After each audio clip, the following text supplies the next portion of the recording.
जय हिंद दोस्तों, नमस्कार। मैं राहुल आप सभी का स्वागत करता हूं अपने यूट्यूब चैनल पर। जैसा कि हमने आप लोगों को बताया था कि सभी बच्चों के एग्ज़ाम जो हैं ओ लेवल के जनवरी 2025 जो एग्ज़ाम डेट आई थी उसके लिए हमने एक वीडियो बनाया था कि एग्ज़ाम जो है 15 जनवरी से 21-22 जनवरी तक के होना है, मतलब 15 से 21 के बीच में होने वाले हैं। तो उस एग्ज़ाम को लेकर के जो समस्याएं थी कि बच्चों के अंदर प्रैक्टिकल कराइए, प्रैक्टिस कराइए क्वेश्चंस की, तो हमने क्या किया, ऑब्जेक्टिव क्वेश्चन कराने की कोशिश कर रहा हूँ कि 25 क्वेश्चंस आपको हर एक सेट में हम कराने वाले हैं। तो पहला जो आज हम करा रहे हैं वो है M1R15, मतलब IT टूल्स का पहला प्रैक्टिस सेट है जिसके अंतर्गत आपको 25 क्वेश्चंस मिलने वाले हैं। ठीक है, हर क्वेश्चन आपके लिए इम्पोर्टेंट होगा क्योंकि हमने एकदम अच्छे क्वेश्चंस छांट करके रखे हैं जो क्वेश्चंस उसमें आते हैं। ऐसा नहीं कि आपके लिए हमने कुछ भी रख दिया हो टाइम बनाने के लिए, वो कुछ नहीं, वीडियो बनाने के हमने उन क्वेश्चंस को रखा है जो क्वेश्चंस तुम्हारे हमेशा पूछे जाते हैं। तो शुरुआत करते हैं हम लोग IT टूल्स से, मतलब पहले पेपर का, फर्स्ट पेपर का क्या है, IT टूल्स के 25 क्वेश्चन चलाने वाले। इस हिसाब से हम आपको लगभग 200 से 300 क्वेश्चंस कराने वाले हैं। आप इन क्लासेस को देख करके जाइएगा, इससे बाहर कुछ नहीं आएगा, इस बात की हम गारंटी लेते हैं। ओ लेवल का ये फर्स्ट पेपर आपका हो जाए, इसी हिसाब से हम सेकेंड पेपर का भी करेंगे।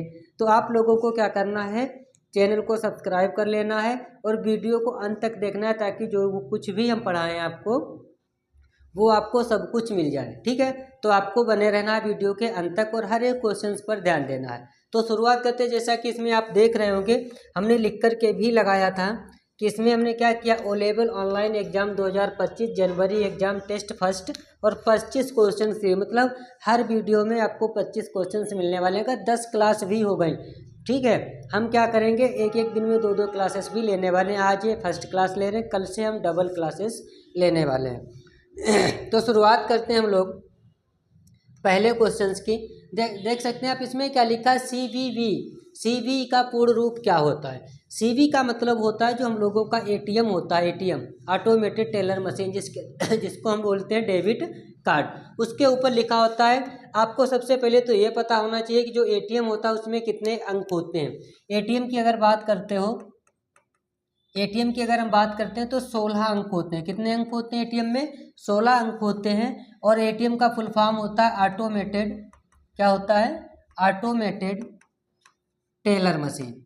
ऑटोमेटेड टेलर मशीन होता है, ऑटोमेटेड टेलर मशीन होता है। ठीक है, अब इसी के पीछे एक होता है CVV नंबर। उसमें क्या होता है, CV जो नंबर हमारा होता है CVV, इसमें 3 डिजिट होते हैं। कितने डिजिट होते हैं? 3 डिजिट होते हैं। ये भी पूछा जा सकता है आपसे। अब इसकी अगर हम बात करते हैं इसका आंसर क्या होगा, तो आंसर की अगर हम बात करते हैं तो इसमें क्या होगा, कार्ड वेरिफिकेशन वैल्यू। क्या होता है, CVV का नंबर होता है कार्ड वेरिफिकेशन वैल्यू। इसका सही आंसर होने वाला, आंसर जो होने वाला है वो B होने वाला है। तो आगे चलते हैं, सेकेंड क्वेश्चन पे चलते हैं। आगे क्या दिया है, देखो आपको जो डिटेल बताया जा रहा है कि ATM में कितने कोड होते हैं, 16 होते हैं और वेरिफिकेशन CV में 3 अंक होते हैं। ATM को पलटो के पीछे लिखा होता है, फुल फॉर्म पता होना चाहिए। आगे सेकेंड क्वेश्चन में लिखा है मेमोरी का प्रयोग मदरबोर्ड पर BIOS का फुल फॉर्म क्या होता है, ये आपको पता होना चाहिए। BIOS का जो फुल फॉर्म होता है वो आपको पता हो। इसका फुल फॉर्म होता है basic input output system. Basic input output system, ये इसका फुल फॉर्म होता है, बेसिक इनपुट आउटपुट सिस्टम। इसका मतलब क्या लिखा है, मेमोरी का प्रयोग मदरबोर्ड पर BIOS स्टोर करने के लिए किया जाता है। मतलब वह कौन सी मेमोरी होती है जिसमें प्राथमिक प्रोग्राम्स को सेव करके रखा जाता है। तो इसका आंसर जो होने वाला है वो आंसर होने वाला है A, रोम, जिसका फुल फॉर्म होता है रीड ओनली मेमोरी। इस चीज़ को आपको याद करके रखना है। रोम का फुल फॉर्म जो होता है रीड ओनली मेमोरी होता है, ये आप याद करके रखेंगे, रीड ओनली मेमोरी। इसी मेमोरी को बोला जाता है, आपको याद करके रखना है। जो रोम हमारी होती है इसको हम लोग बोलते हैं स्थायी मेमोरी। क्या बोलते हैं? इसको स्थायी मेमोरी भी बोलते हैं, ये याद करके रखना आपको। इसी को बोला जाता है non volatile memory. Non volatile memory, इसी को बोला जाता है नॉन वोलेटाइल मेमोरी। इसके अंदर क्या होता है, कंप्यूटर के प्राथमिक प्रोग्राम्स को स्टोर करके रखा जाता है। दूसरी मेमोरी में एक ऑप्शन लिखा है, इस पर ध्यान देते हैं क्योंकि जो भी ऑप्शंस दिए जाए उन पे सभी पर ध्यान देना है। रैम, रैम का फुल फॉर्म होता है रैंडम एक्सेस मेमोरी। क्या होता है? रैंडम एक्सेस मेमोरी होता है, एक्सेस मेमोरी दिख रहा होगा। अब इसकी अगर हम बात करते हैं, इस रैंडम एक्सेस मेमोरी की अगर बात करते हैं, ये होती है अस्थायी मेमोरी हमारी, अस्थायी मेमोरी। ठीक है, इसको अस्थायी मेमोरी बोलते हैं। इसी को बोला जाता है वोलेटाइल मेमोरी, वोलेटाइल मेमोरी, इसको बोला जाता है वोलेटाइल मेमोरी बोला जाता है। इसके अंदर क्या होता है, आपने कई बार क्वेश्चंस को देखा होगा कि लाइट चली जाए, अचानक अगर लाइट चली जाती है और सिस्टम आपका बंद हो जाता है तो जो भी हमारे पास डेटा होता है वो नष्ट हो जाता है, तो वो मेमोरी हमारी रैम होती है। तीसरी मेमोरी की अगर हम बात करते हैं कैश मेमोरी, कैश मेमोरी की अगर बात करोगे, ये सबसे फास्ट मेमोरी होती है, सबसे फास्ट मेमोरी होती है। और ये जो मेमोरी हमारी होती है ये रैम और सीपीयू के बीच में काम करती है। किसके बीच में काम करती है? कैश मेमोरी हमारी रैम और सीपीयू के बीच में काम करती है। अब अगर हम बात करते हैं रोम और रैम की, रैम और रोम दोनों मेमोरी जो हमारी होती है वो प्राइमरी मेमोरी के भाग होते हैं। मेमोरी हमारी क्या है, एक मेमोरी की अगर बात करते हैं, एक प्राइमरी मेमोरी होती है, एक सेकेंडरी मेमोरी होती है। प्राइमरी मेमोरी के दो पार्ट होते हैं, एक होती है रैम और एक होती है रोम। उसी में एक बोली जाती है वोलेटाइल और एक बोली जाती है नॉन वोलेटाइल। इनके भी कुछ पार्ट होते हैं। रोम की अगर बात करते हो, पी रोम, ईपी रोम और ईईपी रोम होते हैं। मतलब ये जो मेमोरी हमारी होती है इसके 3 पार्ट होते हैं। कितने पार्ट होते हैं? 3 पार्ट होते हैं। अगर हम बात करें इसकी रोम की अगर बात करोगे, इसके 3 पार्ट होते हैं। पी रोम होती है, एक होती है ईपी रोम होती है, ठीक है, एक होती ईईपी रोम होती है। तो ये 3 प्रकार की मेमोरी होती हैं। इसी हिसाब से रैम जो हमारी होती है, रैम के भी 2 पार्ट होते हैं, एक होता है डी रैम, एक होता है डी रैम और एक होता है एस रैम। ये आपको पता होना चाहिए, आपसे पूछा भी जा सकता है। अगर आपको इसमें इसका फुल फॉर्म पता है लास्ट वाले का, electronically erasable programmable read only memory, तो ये समझ लो आपको पूरी मेमोरी के भाग जो भी रोम के पार्ट होते हैं सबका फुल फॉर्म आपको पता है। Programmable read only memory, erasable programmable read only memory, electronically erasable programmable read only memory. इसी हिसाब से डी रैम के पार्ट होते हैं, इसके रैम के पार्ट होते हैं, एक होता है डी रैम और एक होता है एस रैम।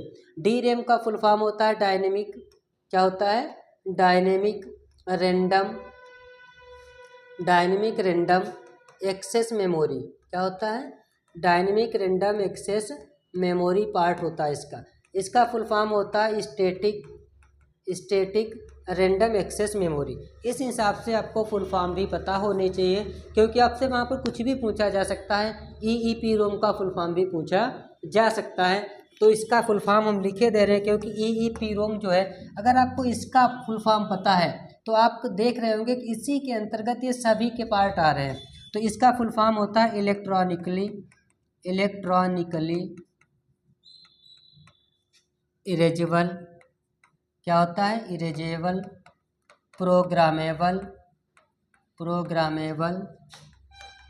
ठीक है। और फिर आगे आ जाता है भाई रीड ओनली मेमोरी। क्या आता है? Read only memory.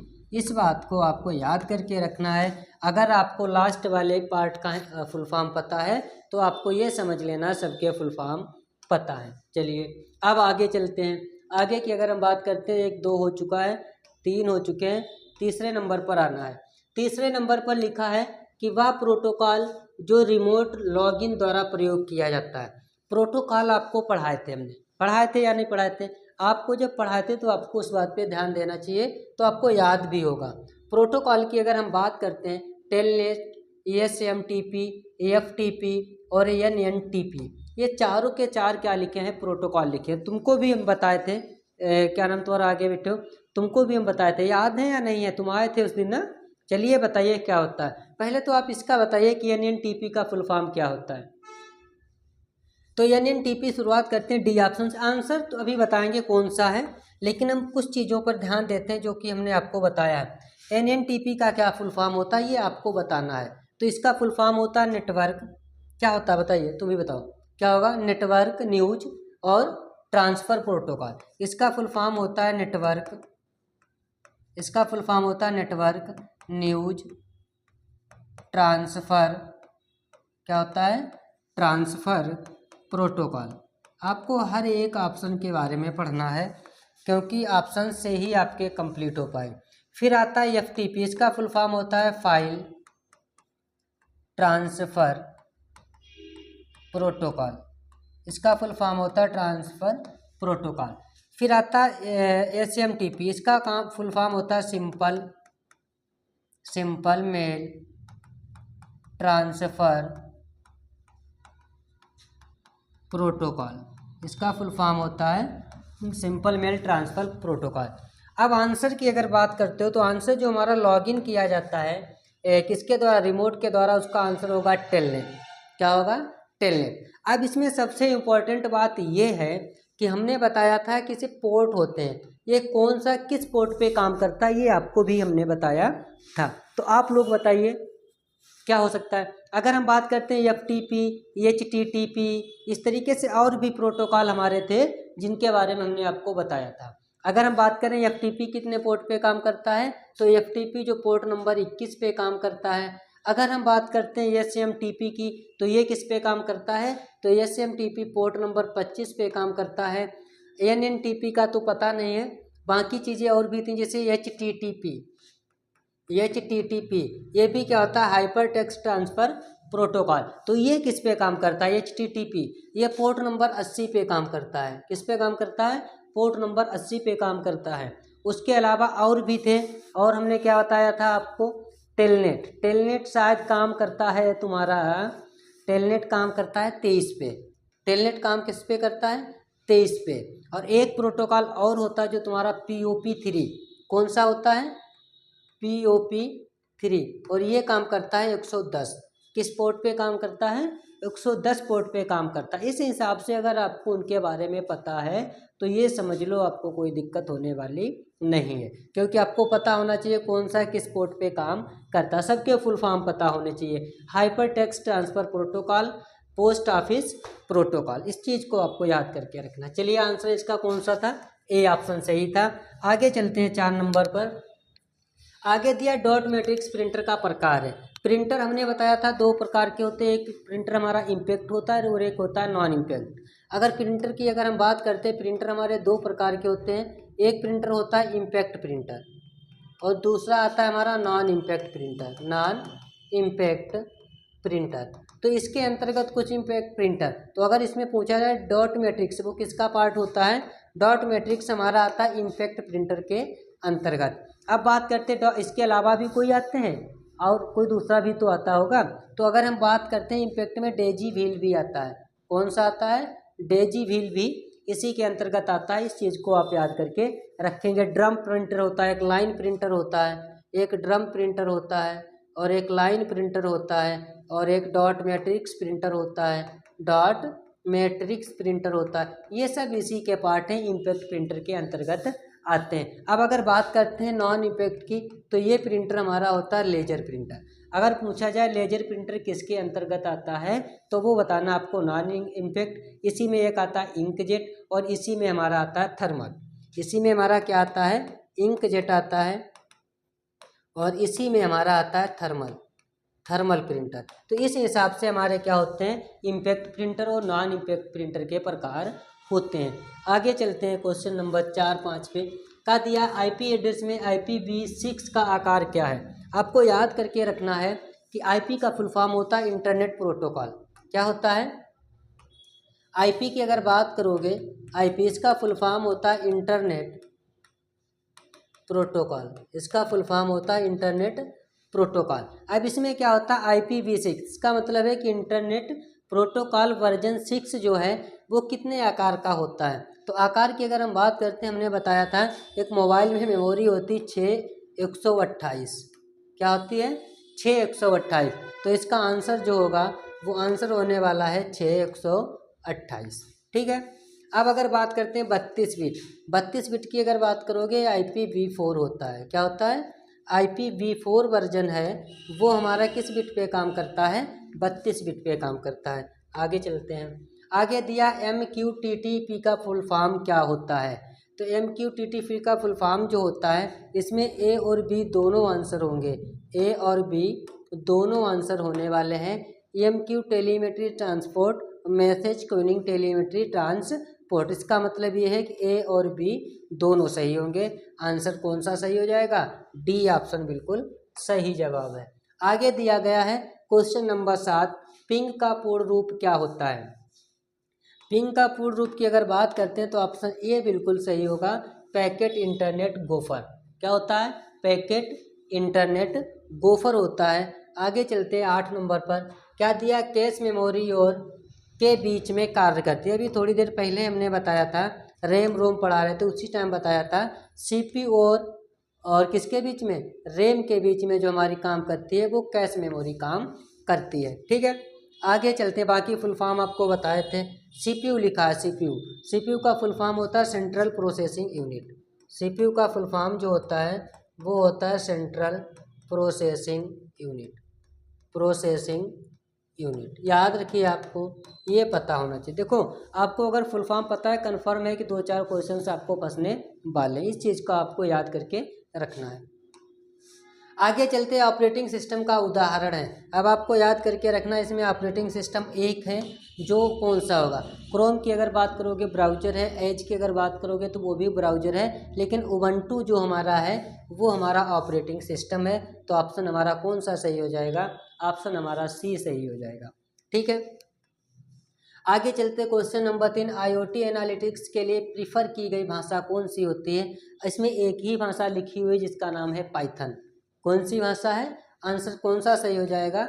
Option A सही होगा, इसका आंसर क्या होगा? पाइथन सही होगा। आगे दिया है क्वेश्चन नंबर 11 में, कंप्यूटर के मेन सिस्टम बोर्ड को क्या कहते हैं?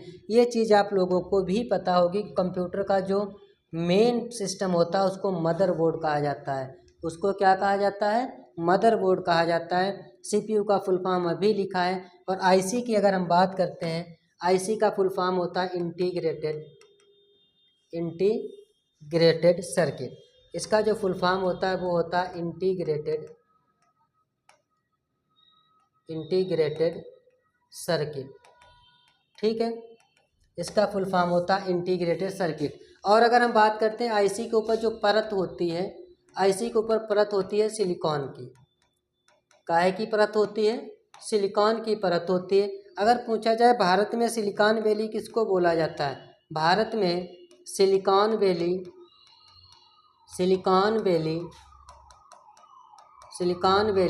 कौन सी सिटी को कहा जाता है? तो वो सिटी हमारी होगी बेंगलुरु। कौन सी होगी? बेंगलुरु। ठीक है, वो सिटी कौन सी है? बेंगलुरु है। आगे चलते हैं, आगे क्या लिखना है, लिखो।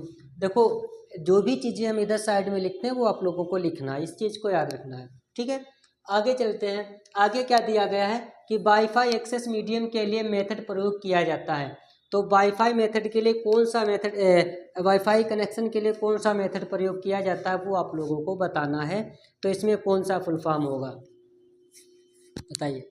तो आंसर की अगर हम बात करते हैं तो आंसर तो इसमें सही हो जाएगा बी, CSMA। कितने लोगों को इसका फुल फॉर्म पता है? शायद इसका फुल फॉर्म क्या होता है? कैरियर सेंस मल्टीपल एक्सेस और एक्सेस। हाँ, फिर आगे कोलिजन और उसके आगे क्या लिखा होता है? अवॉइडेंस। ठीक है, तो इसका फुल फॉर्म आप देख लेना और इसको लिख लेना। आगे क्या दिया है?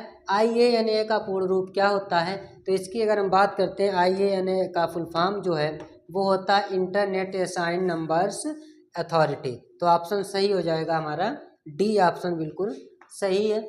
आगे चलते हैं, लिब्रे ऑफिस राइटर में अधिकतम जूम कितना प्रतिशत संभव है? तो लिब्रे ऑफिस राइटर की अगर हम बात करते हैं, याद रखिएगा, लिब्रे ऑफिस जो है, लिब्रे ऑफिस की अगर बात करोगे तो इसमें जो MS वर्ड था, वर्ड का नाम चेंज करके किया गया है राइटर।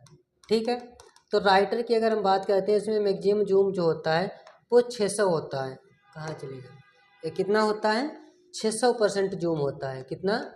600 जूम होता है। तो इसका आंसर कौन सा सही हो जाएगा? बी आंसर सही हो जाएगा। इसी हिसाब से कैल्क होता है, कैल्क का नाम होता है एक्सेल, उसी को बोला गया है कैल्क। ठीक है, आगे चलते हैं। आगे क्या दिया गया? नंबर जिसका बेस 16 कहलाता है। इससे पहले हम क्या कर चुके हैं, आप लोगों को नंबर्स पढ़ाए थे। नंबर्स पढ़ाने का एक ही मतलब था कि वहाँ पे आपसे पूछा जा सकता है कि बाइनरी क्या है, ऑक्टल क्या है और हेक्साडेसिमल क्या है, जो कि इसमें तीनों दिए गए हैं। तो आपको हम एक एक करके बताते हैं कि इनका मतलब क्या है। देखो, ऑक्टल का अगर बेस की बात करोगे तो 8 होता है, जिसमें नंबर होते हैं 0 से 7, ये आपको याद करके रखना है। हेक्साडेसिमल की अगर हम बात करते हैं, इसका बेस होता है 16, 0 से 9 होता है और ए से AF होता है, ठीक है, ये होते हैं 16। उसके बाद में आता है बाइनरी नंबर सिस्टम, इसका बेस 2 होता है, नंबर होते हैं 0 और 1।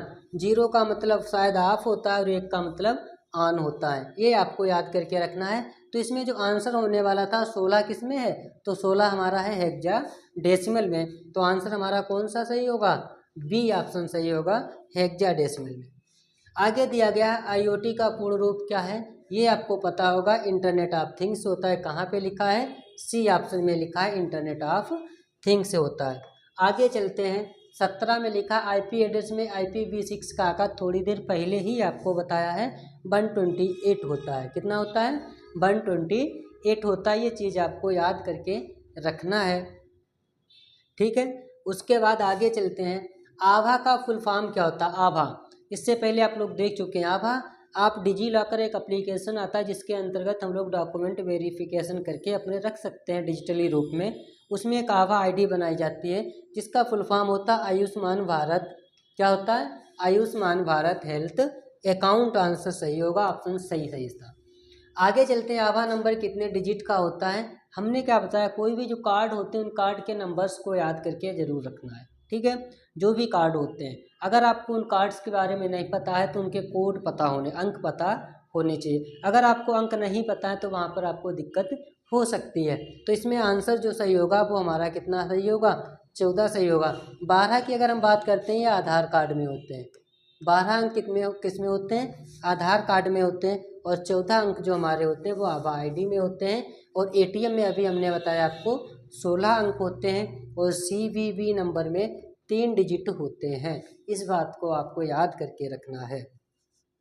आगे चलते हैं, स्विफ्ट कोड। स्विफ्ट कोड जो हमें बैंक की तरफ से मिलता है। और स्विफ्ट कोड की अगर हम बात करते हैं, स्विफ्ट कोड, ठीक है, स्विफ्ट कोड जो है हमारा 8 से 11 अंक का होता है। कितने अंकों का होता है, 8 से 11 अंकों का होता है। और इसमें हर एक चीज़ को अलग अलग तरीके से कहा जाता है। अब अगर हम बात करते हैं, अलग अलग का मतलब ये है कि उसमें जो 11 अंक होते हैं, इसमें 4 अंक किसी चीज़ को कर दिखाते हैं, फिर 2 अंक किसी और चीज़ को दिखाते हैं, 2 अंक किसी और चीज़ को दिखाते हैं। इस हिसाब से सब हमारा चल जाता है, ठीक है। अब अगर हम बात करते हैं 11 में, तो इसमें क्या लिखा है, SWIFT is also known as bank identifier code. तो आपको याद करके रखना, जो स्विफ्ट कोड होता है क्या वो बैंक को आइडेंटिफायर करता है। तो ये बात सही है कि जो स्विफ्ट कोड होता है वो बैंक को भी आइडेंटिफायर करता है, कंट्री को भी आइडेंटिफाई करता है, ब्रांच को भी आइडेंटिफाई करता है और सिटी को भी आइडेंटिफाई करता है। किस हिसाब से करता है, ये चीज़ें हम आपको बताने वाले हैं। जो शुरुआत के 4 अंक होते हैं वो बैंक के बारे में बताता है। किसके बारे में बताता है, वो बैंक के बारे में बताता है। फिर अगर उसके बाद के जो 2 अंक होते हैं वो कंट्री के बारे में बताता है। किसके बारे में बताता है, कंट्री मतलब देश के बारे में बताता है। फिर 2 कोड अंक जो होते हैं, कितने हो गए, 4 2 6, 6 2 8। 2 कोड जो हमारे होते हैं वो सिटी के बारे में बताते हैं। किसके बारे में बताते हैं, सिटी के बारे में बताते हैं। और लास्ट के कितने बचे, 4 2 6, 6 और 2 8 बचे 3 अंक जो लास्ट के होते हैं वो ब्रांच के बारे में बताते हैं। तो स्विफ्ट कोड जो होता है इम्पोर्टेंट होता है कि 11 अंकों के अंतर्गत स्विफ्ट कोड कितने अंकों का होता है, 11 अंकों का होता है। उसमें बैंक का नाम, ब्रांच का नाम, कंट्री का नाम और सिटी का नाम, कि ये बैंक किस सिटी के अंतर्गत आती है, सब कुछ होता है। तो इसमें से आपको किसी से, इसमें जो 11 अंक होते हैं इसमें आपसे कुछ भी पूछा जा सकता है। अभी पूछा गया बैंक के बारे में, हो सकता है ये पूछ दिया जाए क्या स्विफ्ट कोड में कंट्री दिया जाता है, स्विफ्ट कोड में ब्रांच का नाम दिया जाता है। तो इस हिसाब से आपको चारों याद करके रखना है कि उसमें बैंक भी होती है, कंट्री भी होती है, सिटी भी होती है और ब्रांच भी होती है। और वही इसमें पूछा था कि नॉन बैंक के बारे में जानकारी होती है। तो यस, ट्रू बात है, यहाँ होती है। आगे चलते हैं, आगे दिए गया है निम्नलिखित में से कौन सा ई कॉमर्स के 4 मुख्य प्रकारों का हिस्सा है। तो इससे पहले हमने आपको ई कॉमर्स पढ़ाया था, तो ई कॉमर्स के बारे में आपको बताया भी था B2B का मतलब होता है बिजनेस टू बिजनेस, ये भी इसका पार्ट है। B2C का मतलब होता है बिजनेस टू कंज्यूमर होता है, ये भी इसी का पार्ट है। फिर आगे लिखा है C2B, इसका मतलब कंज्यूमर टू बिजनेस होता है, ये भी इसी का पार्ट है। तो इस हिसाब से ऑल ऑफ द एबव ऊपर दिए गए सबके सब आंसर सही हैं, इस बारे में आपको जानकारी रखना है। आगे दिया गया जो ई कॉमर्स का एक कार्य है, ई कॉमर्स का कार्य होता है इलेक्ट्रॉनिक कॉमर्स, फुल फॉर्म होता है इलेक्ट्रॉनिक कॉमर्स। मार्केटिंग भी करता है, एडवर्टाइजमेंटिंग भी करता है, वेयर हाउसिंग भी करता है। तो आंसर होगा ऑल ऑफ द एबव, मतलब ऊपर दिए गए सभी ऑप्शन सही है। तो इसका मतलब डी आंसर एकदम से सही था।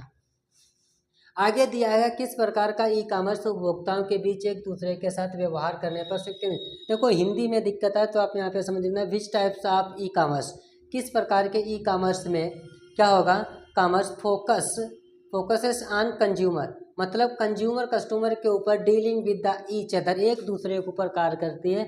अभी हमने क्या बताया था, बिजनेस टू बिजनेस होता, तो ये आंसर सही नहीं होगा। इसमें बिजनेस टू कंज्यूमर होता है, ये भी ऑप्शन सही नहीं होगा।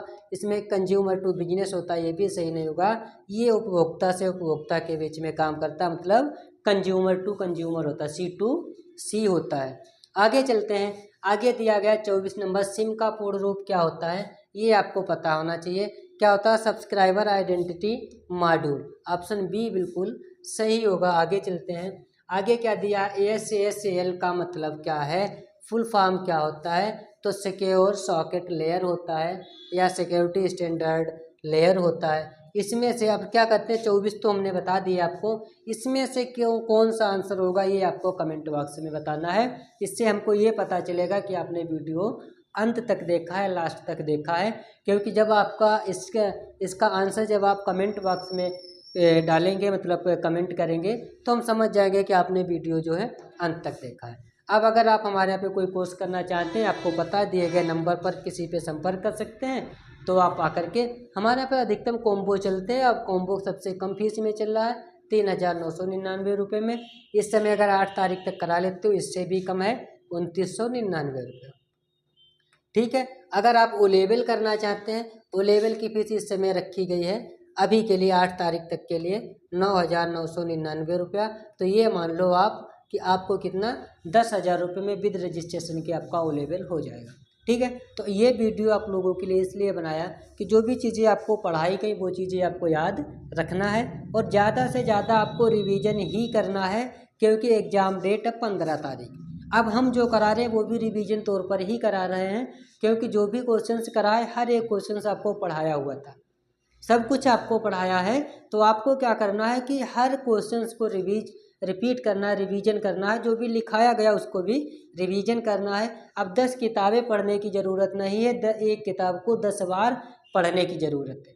ठीक है, आपको ये नहीं करना है कि सेट पेपर भी खरीद लेना है, गुरुजी ने लिखा है वो भी पढ़ लेना है, तो वो समय चला गया है। एक किताब को 10 बार पढ़ने की ज़रूरत है, 10 किताबों को पढ़ने की ज़रूरत नहीं है। ठीक है, तो वीडियो अच्छा लगा हो तो चैनल को सब्सक्राइब कर लीजिए। इसी तरीके के आगे भी वीडियो बनाते रहेंगे, आप लोगों को भी पढ़ाते रहेंगे। ठीक है, चलिए धन्यवाद, नमस्कार।